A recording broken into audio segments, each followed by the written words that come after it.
பார்த்துட்டோம். நல்லா பேசினாங்க.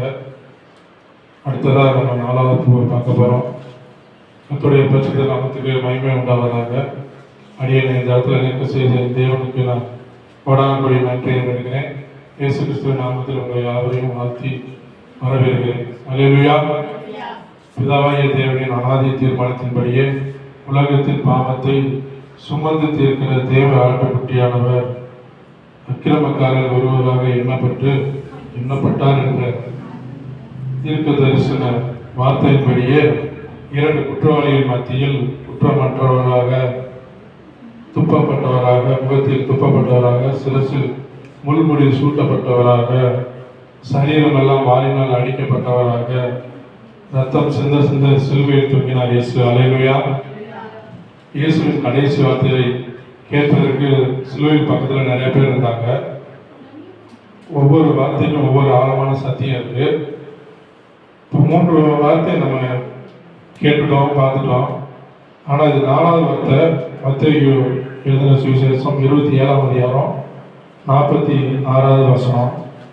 9ஆம் மணி நேரத்தில் இயேசு ஏலி ஏலி லாமா சபக்தானி என்று மிகுந்த சத்தமிட்டு கூப்பிட்டார். அதற்கு என் தேவனே ஏன் என்னை கைவிட்டீர் என்று அர்த்தமாம். அல்லேலூயா. இதை மார்க் 15:34 கூட போட்டிருக்கோம். மார்க் 15:34.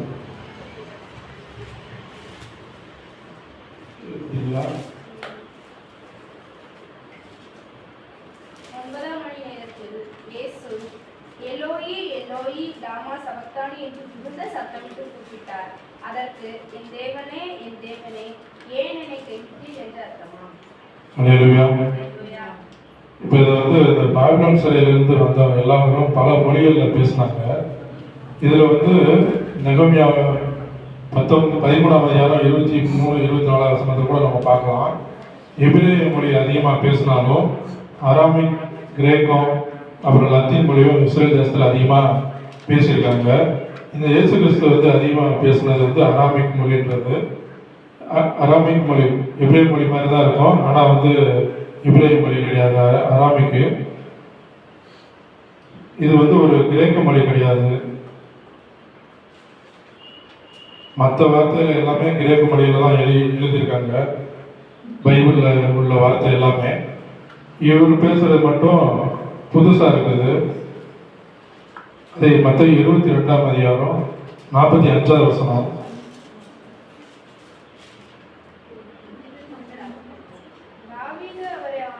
இல்லை 6ஆம் மணி நேரம் முதல் 9ஆம் மணி நேரம் வரைக்கும் பூமி எங்கும் அந்தகாரம் உண்டாயிற்று. அப்போ 6ஆம் மணி நேரம்னா நம்ம ஊர் டைப்படி மதியானம் 12 மணி, 9ஆம் மணி நேரம்னா சாயங்காலம் 3 மணி. மொத்தம் 3 மணி நேரம் ஒரு சிலுவையில் தொழிலிருக்கிறது. இந்த இடத்துல தான் அந்தகாரம் உண்டாயிருக்குன்னு பார்த்துருக்கோம். இது ஒரு இயற்கைக்கு மாறாக நடக்குது. ஏன்னா உலகம் முழுவதும் ஒரு அந்தகாரம் நடக்குது. ஏசாயா 53ஆம் அதிகாரம் 10வது வசனத்தில் கூட வாசிக்கலாம். ஏசாயா 53:10. கர்த்தரோ அவரை நொறுக்க சித்தமாகி அவரை பாடுகளுக்கு உட்படுத்தினார். அவருடைய ஆத்துமா தன்னை குற்ற நிவாரண பலியாக ஒப்புக்கொடுக்கும் போது அவர் தமது சந்ததியை கண்டு நீடித்த நாளாயிருப்பார். கர்த்தருக்கு சித்தமானது அவர் கையினாலே வாழ்கிறது. 57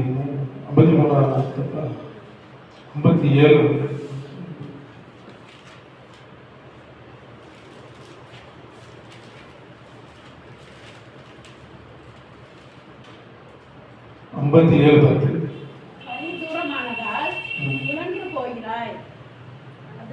அது இல்லை, மாத்தி எழுதிய சரி.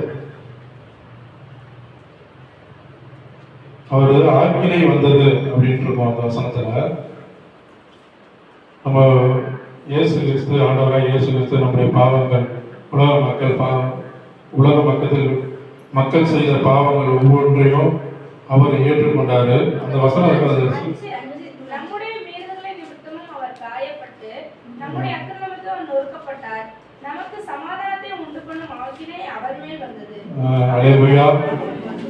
அவர் பாவங்களையும் நம்முடைய மீறுதல்களையும் நம்முடைய அக்கிரமங்களையும் நம்முடைய சாபங்களையும் அவர் கல்வாரி சிலுவையில் சுமந்து தீர்க்கும்படி பிதாவாகிய தேவன் அவரை அதில் அனுமதித்தார். இயேசு கிறிஸ்து 2 கொரிந்தியர் 5:21 கூட வாசிக்கலாம். உலக தோற்றம் முதல் முடிவு வரைக்கும் 2 கொரிந்தியர் 5:21.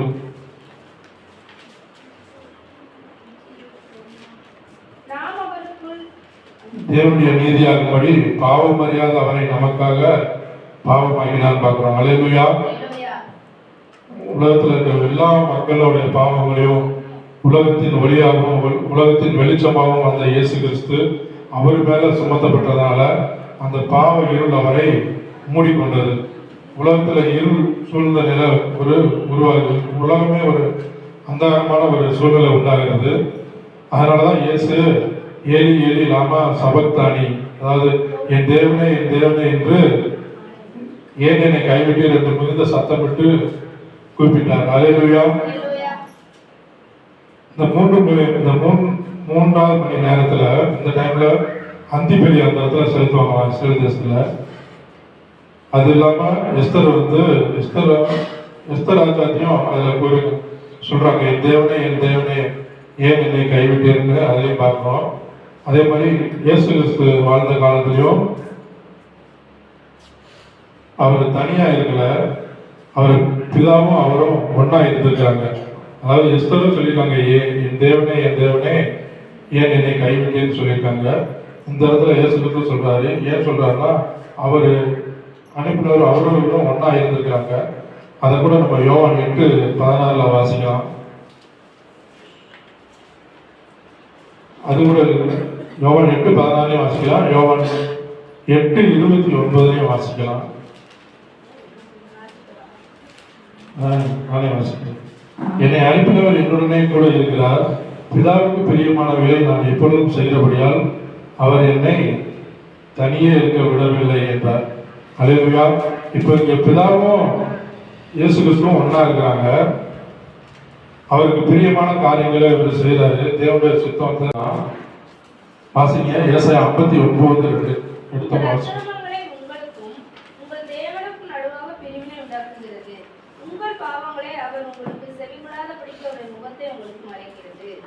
அல்லேலூயா.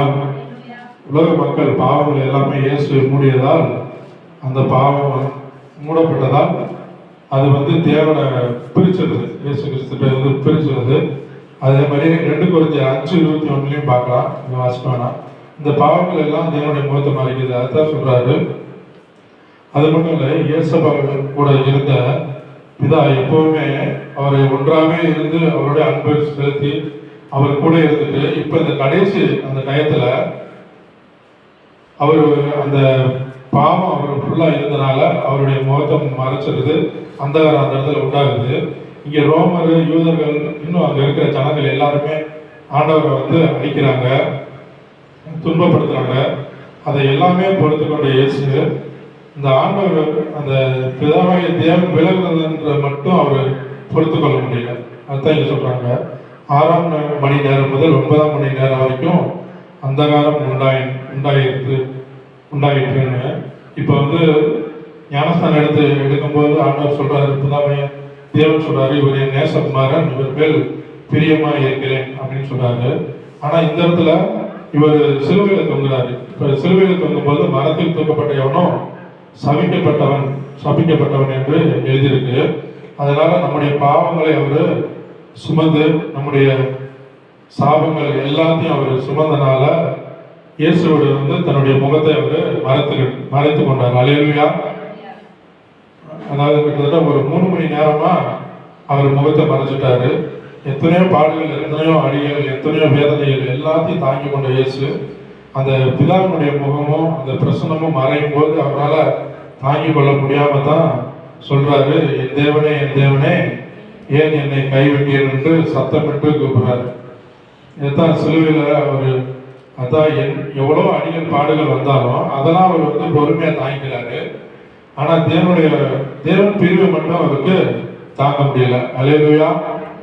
அது மட்டும் இல்ல, அவரை கைது பண்றாங்க. முதல் நாள் நைட்டுக்கு சின்ன தோட்டத்தில் கைது பண்றாங்க. அது இல்லாம சிலுவையில் அறையும் போது ஒரு சீசர் கூட பக்கத்துல இல்ல. அவர் உடம்ப நிலத்தை உழுத மாதிரி உழுது போடுறாங்க. ரத்தம் சிந்த அவரை அடிச்சு என்னென்னமோ பாருங்க சித்திரவதை பண்றாங்க. கைகளையும் கால்லையும் ஆணிகளால் அடிக்கப்படுறாரு. இவ்வளவு வேதனைகள் படும்போது கூட அவர் பொறுமையா இருக்கிறாரு. எதுவுமே அவர் திருப்பி பேசலை. ஆனா பிதாவுடைய அன்பு மட்டும் இல்லாமல் போகும்போது, அவருடைய முகத்தை மறைக்க போகும்போது, நம்ம தலைமையில இனிமேல் இருக்க போறோமோ அப்படிங்கிற ஒரு நினைச்சு அவர் அந்த மாதிரி சொல்றாரு. இந்த 4வது வார்த்தைய சத்தமிட்டு சொல்றாரு, என் தேவனே என்னை கைவிட்டேன். அல்லேலூயா. இப்படி சொல்றதுல இருந்து இப்ப நம்ம என்ன கற்றுக்கொள்கிறோம்னா, இப்போ ஒரு குழந்தைக்கு எப்படி ஒரு குழந்தை வெளியே வந்தோடனே தொப்புள் கொடி வெட்டுறாங்க, அது மாதிரிதான் இப்ப அந்த குழந்தை தொப்புள் கொடி வெட்டுறது ரொம்ப கஷ்டம்தான். ஆனா அது வெட்டினாதான் அந்த குழந்தையும் தனியா இருக்கும், தாயும் தனியா ஒரு உறவா வளர முடியும், ஒரு தலைமுறையா அவங்க நினைக்க முடியும். ஆனா ஒரு தாய் இது மாதிரி வெட்டக்கூடாது அப்படின்னு சொல்லிட்டா அது அவங்களுக்கு பிரச்சனை ஆயிடும், அவங்க வளர முடியாது. அதுதான் இந்த 4வது வார்த்தையிலும் ஆண்டவராக இயேசு கிறிஸ்து சொல்றாருன்னு நம்ம பார்க்கிறோம். அல்லேலூயா. அப்பதான் ஒரு உறவு நமக்கு கிடைக்கும் அப்படின்ட்டு. அதே மாதிரிதான் ஏன் என்னை கைவிட்டீர் என்று பிதாவை பார்த்து கேட்கும்போது, இயேசுவின் மீது சுமத்தப்பட்ட அந்த பாவங்கள் அது எல்லாமே ஆண்டவர் தேவனுடைய சுத்தம் தான். அது ஒரு உறவை குறிக்குது. நம்மள்ட்ட இப்ப தேவன்கிட்ட அந்த உறவை எப்படி தொப்புள் கொடி உறவை கட் பண்றாங்களோ, அது மாதிரி தேவன்கிட்ட அந்த உறவை கட் பண்ணிட்டு நம்மள அதுல சேர்க்கிறாரு. அல்லேலூயா. நம்ம பிதாவுக்குள்ள நிலைக்கணும், நம்ம அவருக்குள்ள நிலைச்சு நம்ம இருக்கணும் அப்படின்றதுக்காக ஆண்டவர் சிலுவையில் அறையப்பட்டார். அல்லேலூயா. ரோமர் 5:1-2 வாசிங்க. அது கூட வாசிக்கலாம்.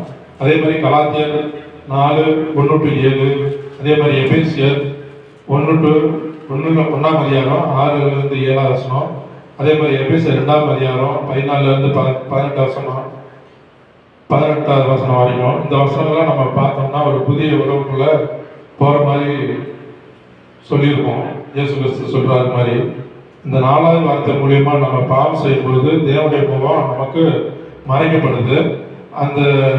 அதே மாதிரி தேவனிடத்திலிருந்து வர்றதான நன்மையும் நமக்கு கிடைக்காது. அதனாலதான் ஆண்டவர் நமக்கும் தேவனுக்கும் அவர் ஒரு உறவா இருந்து அவர் துண்டிக்கப்பட்டு நம்முடைய பாவம் செய்யறதுக்கு எல்லாத்துக்கும் அவர் சிலுவையில் அறையப்பட்டார். அல்லேலூயா. இப்ப நம்ம ஒரு பாவம் செய்யறோம்னா ஆண்டவர் உடனே நம்மளை தண்டிச்சிட மாட்டாரு, நம்முடைய முகத்தை தான் அவர் மறைச்சிடுவாரு. அதே மாதிரி நம்ம மனம் திரும்பும் போது அதை மன்னிச்சு அவருடைய பிள்ளைய நம்மளை ஏற்றுக்கொள்வாரு. எரேமியா 2 அதிகாரம் 19 வசனம் வாசிங்க. எரேமியா 2:19.